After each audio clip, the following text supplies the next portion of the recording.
बहुत निष्ठा के साथ प्राण लगा के हमको ऐसी वस्तु को तैयार करके उसके लोक व्यापीकरण के लिए काम करना।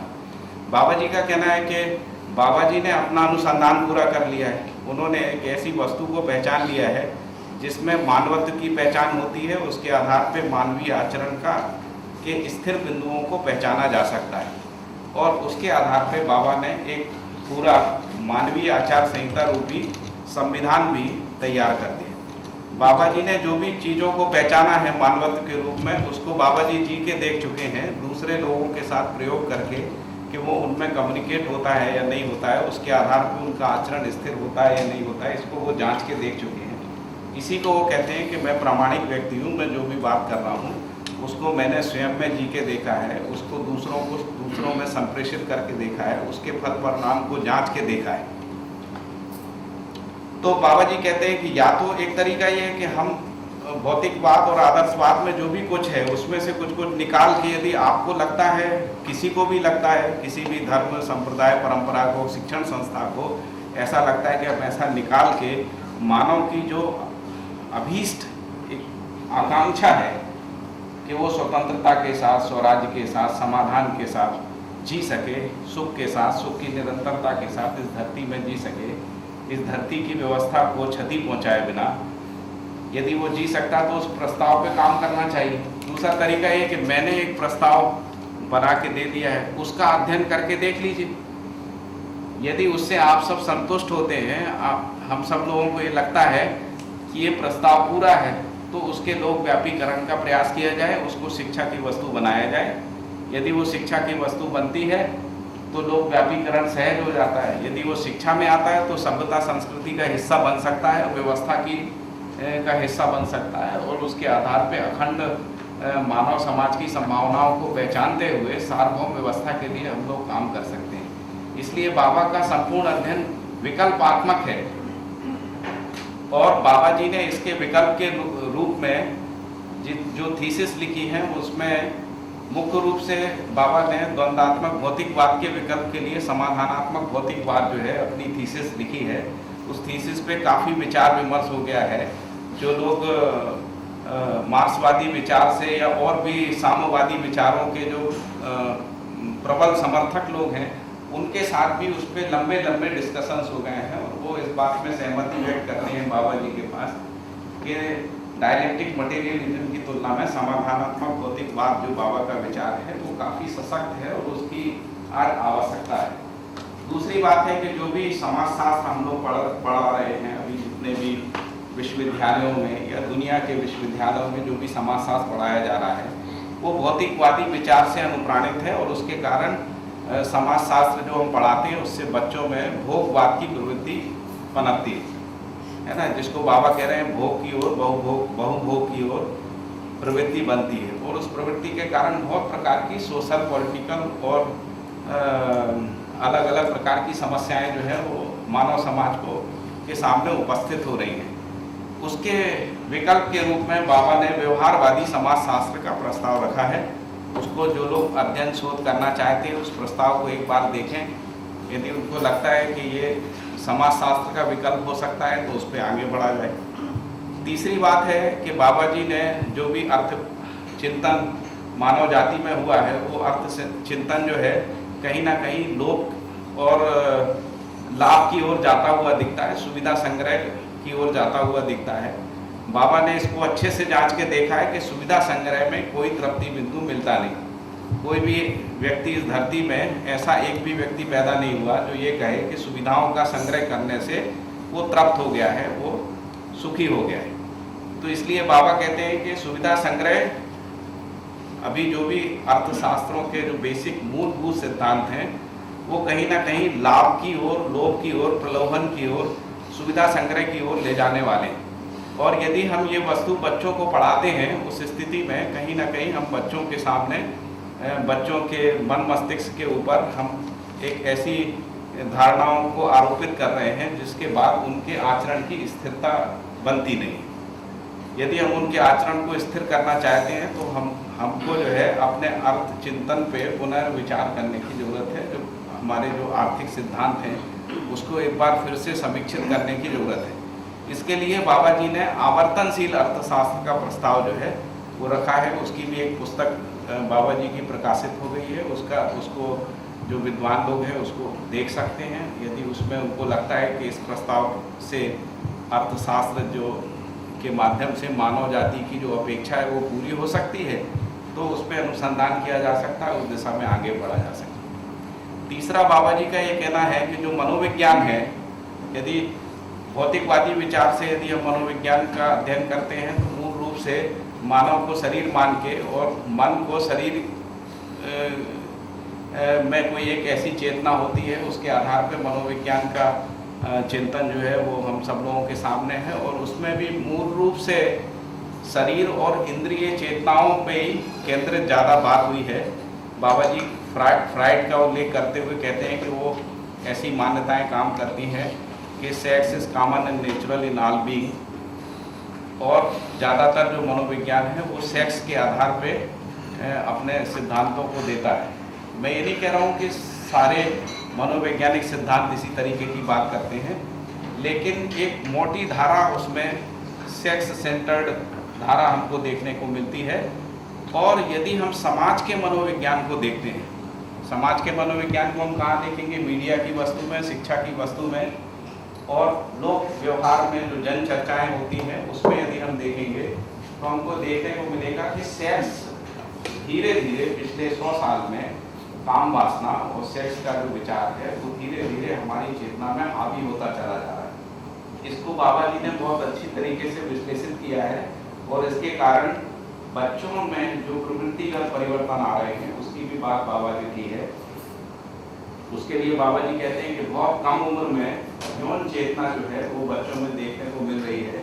पहले जो यौन चेतना है वो 18 साल और 20 साल की उम्र में आती थी, अभी वो बहुत कम उम्र में 12 साल और उससे भी कम उम्र की बच्चों में जो है वो यौन चेतना विकसित हो जाती है। और उसके कारण बहुत प्रकार की प्रॉब्लम होती है, जिसमें हम लोग समझते हैं कि टीनेजर्स में जो है प्रेगनेंसी एक समस्या हो गई है।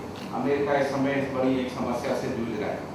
तो बाबा जी ने संचेतनावादी मनोविज्ञान का एक प्रस्ताव दिया है। बाबा जी ने संचेतना का अध्ययन किया, मानव को शरीर और जीवन के संयुक्त रूप में संचेतना की बात की है, और उस संचेतना के आधार पर बाबा जी ने मानव के 124 प्रकार के आचरण की पहचान की है। उसमें उन्होंने कहा है कि जीवन का जब हम अध्ययन करते हैं तो उसमें आशा, विचार, इच्छा, वितंबरा और प्रामाणिकता, ये 5 शक्तियाँ होती हैं, और मन, वृत्ति, चित्त, बुद्धि और आत्मा, ये 5 बल होते हैं। और इसके अलावा जो जीवन का जो क्रियाकलाप है उसमें चयन, आस्वादन, चिंतन, विश्लेषण, चित्रण, चिंतन, बोध और संकल्प, अनुभव और प्रमाण, ऐसी 10 क्रियाएं होती हैं। और इस सबके कॉम्बिनेशन में 124 प्रकार के आचरण जो है। आप इतना दौड़ रहे हैं ना, दिख रहा है कि बाहर जा रहा है।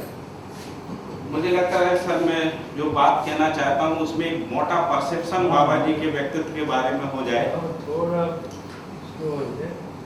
थोड़ा सा जी, इस समय की मर्यादा के कारण मैं थोड़ा सा मैं केवल ये कहना चाहता हूँ कि बाबा ने एक संचेतनावादी मनोविज्ञान का विकल्पात्मक अध्ययन जो है वो मानव जाति के सामने प्रस्तुत किया है। उसको जो भी सुमैया विद्या विहार के या मुंबई यूनिवर्सिटी के या और भी दूसरी यूनिवर्सिटी के जो विद्वान लोग हैं, मनोविज्ञान के विद्वान लोग हैं, उस पर विचार कर सकते हैं, उस पर कंपैरेटिव स्टडी कर सकते हैं। उसको देखा जा सकता है कि ये जो मनोविज्ञान बाबा जी ने प्रस्तुत किया है ये प्रामाणिक भी होता है या नहीं होता है। ऐसा तो नहीं है ये केवल कोई पूरी कल्पना है। क्या जो 124 प्रकार के आचरण को बाबा पहचान रहे हैं, 10 क्रिया को बाबा जीवन में देख रहे हैं, आशा, विचार, इच्छा, वितंबरा, प्रामाणिकता, ये 5 शक्तियों को बाबा जी देख रहे हैं, क्या वो हम सब अपने अंदर देख पाते हैं या नहीं देख पाते? हम अपने अंदर देख पाते हैं, इसका मतलब है कि बाबा जो बात कर रहे हैं वो प्रमाणित होती है, सिद्ध होती है। उसकी परंपरा बन सकती है, नहीं बन सकती है, इसकी संभावना को हम लोग जांच सकते हैं। यदि हम इससे तृप्त संतुष्ट होते हैं तो हम इसको शिक्षा की वस्तु बना सकते हैं। शिक्षा की वस्तु को बनाने के बाद हम उसके लोक व्यापीकरण के कार्यक्रम को कर सकते हैं। ये एक बड़ा बृहद कार्यक्रम है जिसमें हमको विचार करना है। मुझे लग रहा है कि सिलेबस को लेकर हम लोग बहुत सारी जो बात कर रहे हैं उसमें ऐसा लगता है कि शिक्षा की एक पूरी जो धारा है वो धारा चलती रहे, उसमें कोई मूल्य शिक्षा जीवन विद्या के माध्यम से आ जाए, तो जो लोगों के जीने में जो छोटी मोटी प्रॉब्लम है कि घर में संबंधों में ठीक से नहीं जी पा रहे हैं, पर्यावरण की कोई थोड़ी बहुत समस्या, वो सब जीवन विद्या से सॉल्व होती है। तो इसलिए मैं इसको और स्पष्ट कर देना चाहता हूँ कि बाबा जी इस बात से सहमत नहीं है। बाबा जी का कहना है ऐसा करने से कोई समस्या का समाधान नहीं होगा। हाँ, ये बात जरूर है कि सिलेबस में यदि मुंबई यूनिवर्सिटी में जाता है या दूसरी यूनिवर्सिटी में जाता है, धीरे धीरे विद्वानों के साथ इंटरेक्शन की संभावना बनती है, रिसर्च की संभावना बनती है, कुछ लोगों को उसके लिए प्रेरित किया जा सकता है। इसको हम लोग ये कहते हैं कि जो अभी कड़ी मट्टी है उसको थोड़ा भुरभुरा करने का हम काम कर सकते हैं, ताकि वो भुरभुरा करके थोड़ा सा पर्कुलेशन शुरू हो, है ना, मट्टी में कुछ जीवन तत्व आए, तब जाके कोई नया विचार उसमें अंकुरित हो सकता है। तो हम लोग अभी उसी प्रयास के तहत ये जो छोटे छोटे से प्रयोग कर रहे हैं कि किसी यूनिवर्सिटी में चला जाए, किसी शिक्षा में चला जाए, कोई यूनिवर्सिटी इसको जांच के देख ले, परीक्षण करके देख ले, कोई संस्थान इसको पूरी तरह से इसका अध्ययन अनुसंधान करके इसकी लोक व्यापीकरण की संभावना को देख ले, इसमें कोई सार्वभौमिकता के तत्व हैं या नहीं है, इसको जांच के देख ले, उससे संतुष्ट हो जाए, तृप्त हो जाए। तृप्त होने के बाद उनको यदि इसकी आवश्यकता लगती है तो इसके लोक व्यापीकरण में निष्ठापूर्वक लगा जाए।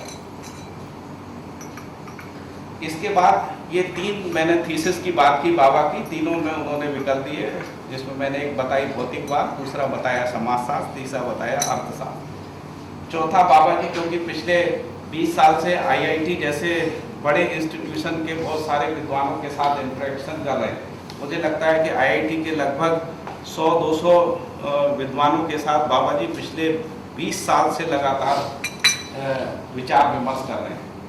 और कई ऐसे भी प्रोफेसर लोग रहे हैं जिन्होंने बाबा जी के पास 2-2, 3-3 महीने जाके सुबह से शाम तक विज्ञान के सिद्धांतों के ऊपर बातचीत की है, और इसके बाद वो तृप्त हुए हैं। तृप्त होने के बाद उन्होंने मध्य दर्शन सहअस्तित्ववाद को विज्ञान शिक्षा में सहअस्तित्ववादी विज्ञान के रूप में लाने का निश्चय किया है। उसी के तहत दिल्ली IIT में, कानपुर IIT में, IIIT हैदराबाद में और बाकी जो IITs हैं उसमें जीवन विद्या के शिविर संपन्न होते हैं, उसमें रिसर्च की संभावना होती है। अभी कानपुर IIT में कम से कम 5 लोग मध्य दर्शन सहअस्तित्ववाद के आधार पर रिसर्च कर रहे हैं। उसमें एक व्यक्ति कुमार संभव है जो हमारे सोमैया विद्या विहार में एक जीवन विद्या का शिविर लेने के लिए आए थे। इंजीनियरिंग कॉलेज में जो शिविर हुआ था उसमें कुमार संभव जी आए थे। वो सहअस्तित्ववादी विज्ञान को लेकर और तकनीकी के एस्पेक्ट को लेकर कानपुर IIT में PhD कर रहे हैं। उनके जो गाइड हैं वो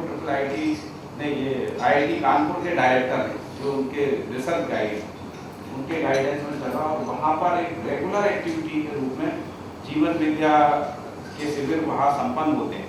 अभी उन्होंने अपने सिलेबस में शामिल नहीं किया, लेकिन कानपुर IIT ने इस बात पे सहमति दी है कि साल में हम 4-5 शिविर जीवन विद्या के अपने फैकल्टी मेंबर्स के लिए और अपने स्टूडेंट्स के लिए ऑर्गेनाइज करेंगे, और उसमें जो भी बच्चे इसमें ज़्यादा अध्ययन अनुसंधान करना चाहते हैं वो कर सकते हैं। उसमें इसी तरीके से बाबा के अर्थचिंतन पे IIIT हैदराबाद में हर्ष सत्य करके एक व्यक्ति हैं, वो अपनी PhD कर रहे हैं। बाबा का जो उनका जो रजिस्ट्रेशन है वो IIIT हैदराबाद में। तो मैं कह रहा था कि जो विज्ञान में बाबा जी का जो अनुसंधान है वो ये कहता है कि संपूर्ण विज्ञान की शिक्षा अस्थिरता अनिश्चितता का शिकार हो रही है। विज्ञान जितने भी सिद्धांतों को प्रतिपादित कर रहा है उसमें कहीं ना कहीं अस्थिरता और अनिश्चितता के सिद्धांत हैं।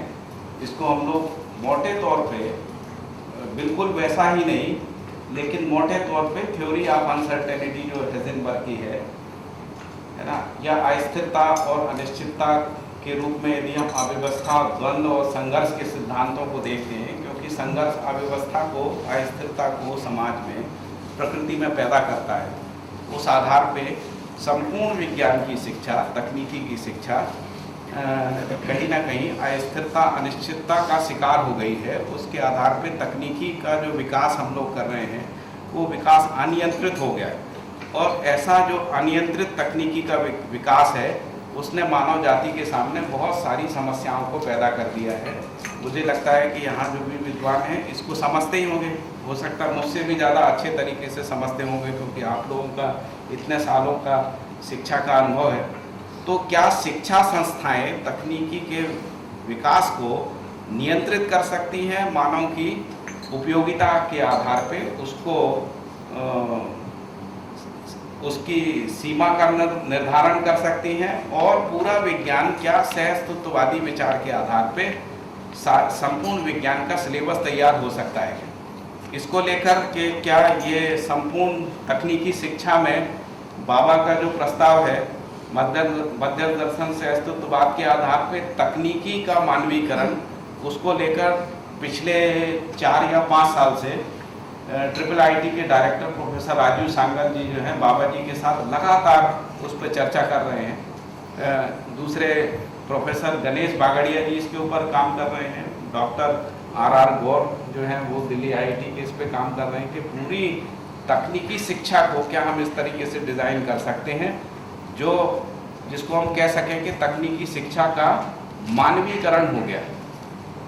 ये जो humanisation of science and technology है, इसकी बात पश्चिम में भी उठ रही है, लेकिन पश्चिम में जो बात आ रही है वो उनका जो रेनेसां काल का जो मानववाद है और उसके आधार पे जो ह्यूमनिस्टिक मैनिफेस्टो 1933 में आया और 1973 में जो दूसरा मैनिफेस्टो आया और उसके बाद जो तीसरा ह्यूमनिस्टिक मैनिफेस्टो जिसको हम लोग एम्स्टर्डम मैनिफेस्टो कहते हैं, उसके आधार पे, और यदि हम उस मानववाद को देखते हैं तो पता लगता है कि वो मानववाद भौतिकवादी विचार का ही हिस्सा है। मतलब भौतिकवादी विचार से भिन्न कोई मानववाद की बात जो है वो पश्चिम के विचार में नहीं।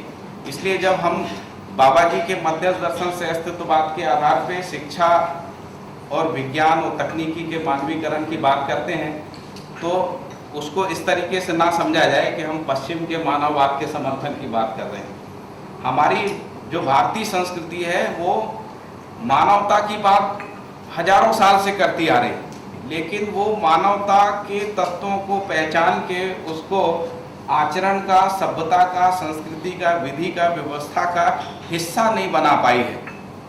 इसमें बेसिक जो हमारी थीसिस है उसमें क्या कोई कमी है या हमारे प्रयासों में कमी है, इसको भी समीक्षित करने की ज़रूरत है। मुझे लग रहा है कि मैं बाबा जी को समझने, आप लोगों को समझना आसान हो सके, इसलिए मैंने ये कुछ मोटी मोटी बातें रखी हैं। आगे जाके यदि कभी आप अवसर मुझे उपलब्ध कराएंगे तो इस पे मैं और भी विस्तार से बात कर सकता हूँ एक एक मुद्दे पे। जैसे आवर्तनशील अर्थशास्त्र पे हम लोग एक दिन पूरा दिन लगा के उनके जो सिद्धांत हैं उस पर बातचीत कर सकते हैं कि जो पश्चिम से जो सिद्धांत हैं और जो बाबा जी सिद्धांत दे रहे हैं इसमें क्या अंतर है और किस तरीके से बाबा जी के जो सिद्धांत हैं वो वर्तमान की समस्याओं का समाधान करते हैं। इसको हम लोग अध्ययन कर सकते हैं, इसकी हम तुलनात्मक अध्ययन कर सकते हैं, इसकी समीक्षा कर सकते हैं, इसकी उपयोगिता अनुपयोगिता को पहचान सकते हैं, उसके आधार पे हम अपने कार्यक्रम में लग सकते हैं। मुझे लगता है कि आज की मीटिंग में जितना समय की अपनी एक मर्यादा है उसके आधार पे मैंने आपके सामने विचार विमर्श के लिए एक प्रस्ताव आपके सम्मुख रखा है। अभी मैं बाबा जी से अनुरोध करूंगा कि बाबा जी और इसमें कुछ मार्गदर्शन देना चाहेंगे तो बाबा जी मार्गदर्शन प्रस्तुत करेंगे। इसके बाद यदि आप कुछ बाबा जी के साथ संवाद करना चाहते हैं तो संवाद बाबा जी के साथ हो सके। बहुत बहुत धन्यवाद। आप आशय बनाना चाहेंगे? सुनने को ठीक, मुझको कुछ कहने के लिए कह रहे हैं। अभी हम कुछ बात हम सुना, कुछ संस्थाएं हैं जिसके अध्ययन करने के लिए प्रवृत्त हैं आप लोग। जैसा बुद्ध विचार का मैंने अध्ययन करने वाले हैं उपस्थित हैं और भारतीय दर्शनों को अध्ययन करने वाले हैं उपस्थित है। और कौन? संस्कृति पीठ यहाँ पर सभी लोग हैं, विज्ञान अर्थशास्त्र विज्ञान के हैं, अर्थशास्त्र के हैं, विज्ञान के तो है ही है, बाकी जो समाजशास्त्र अर्थशास्त्र ये सब तो मनोविज्ञान इसके तो सब शास्त्र बैठे। मैं समझता हूँ इनमें तो सब पारंगत है, इसमें कोई कमी है ना हमको दिखती नहीं है, ठीक है ना। तो उसमें क्रम से हम जो इसके बाद हमारे पाठक जी ने इस बात को कहा जो हमारे दर्शन विचार शास्त्र और संविधान में संविधान के संबंध में एक परिचय आप लोगों के सम्मुख प्रस्तुत किया। इसमें आप लोगों को कुछ शंका हो तो पूछ सकते हैं, पहले उसी को पूरा कर देंगे। एक तो पहला काम यह हो सकता है। ये दूसरा विधि है जिस तरीके से हम सुनते आ रहा हूँ वो उस क्रम से हम एक के हम जैसा समझा हूँ और उसमें क्या समस्या है, क्या समाधान है, उस ढंग से प्रस्तुत कर सकता हूँ। क्या विधि को आप चाह रहे हैं बता दीजिए। हम क्या कर रहे हैं? हम दोनों विधि में पारंगत हैं। बहुत बढ़िया। क्या चाहते हैं? हमारा रंगनाथन जी जो कहेंगे उसको हम मान लेंगे।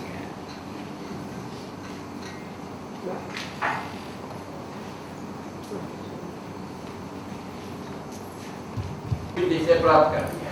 यह ऐसा आपने पूछा कि इसको पहले उत्तर दो। किस बात से हम उत्तर देना शुरू करो? सुमेर जी की अपेक्षा ये और विचारों के